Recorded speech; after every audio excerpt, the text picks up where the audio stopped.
Next up, we have Liu Kang versus Sub-Zero. Let's look at the tale of the tape.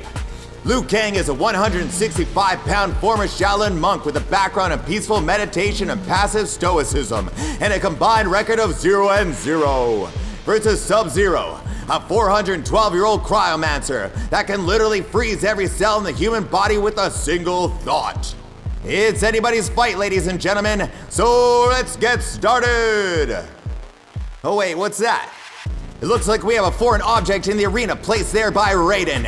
It would appear as though it's a bucket full of the only weakness of Sub-Zero, which is undoubtedly an unfair act of treachery, which is against the rules of Mortal Kombat, but who cares, cause fuck the rules.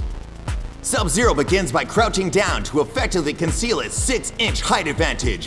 A bold move, but it seems ineffective, cause Liu Kang is on the offensive. But look, Sub-Zero is pushing back as he unleashes a flurry of punches and kicks.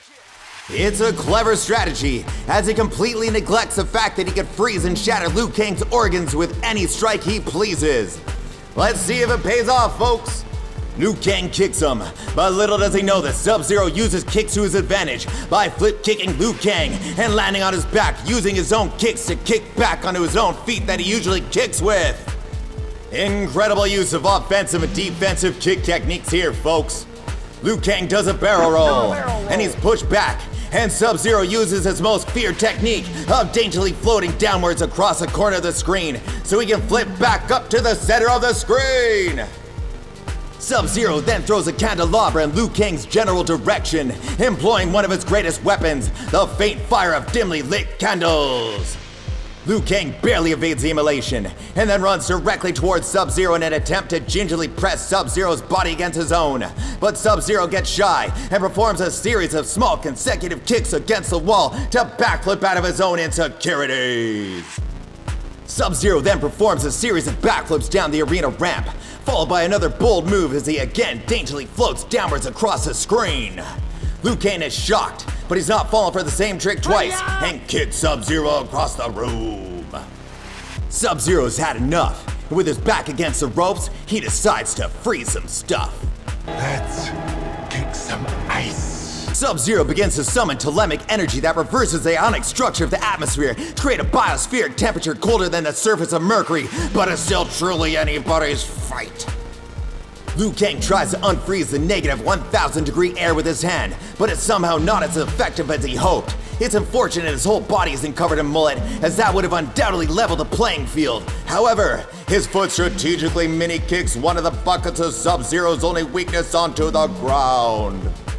Still reeling from the fact that lightly punching the freezing air hurt him, Liu Kang is left wondering how to find a hole in Sub-Zero's game. Luckily, Katana is ringside and utilizes her background and telepathy to remind Liu Kang of the advice she gave him 5 minutes earlier. H2O. Kinda makes you wonder why she didn't just tell him straightforward to use water or like a squirt gun to shoot tiny icicles at him, but whatever, this works too. Liu Kang has a tiny mental breakthrough and remembers science rules, and reverse donkey tosses the water bucket at Sub-Zero. Sub-Zero is in complete shock, as he's never encountered such a foreign substance as water, and it forms a spear that pierces through him, sending him 20 feet back. The spear pierces his stomach, releasing all the unfrozen water inside of him, which freezes all the air outside of him, which reasonably freezes his entire body, and since he can't handle cold temperature, he fucking dies.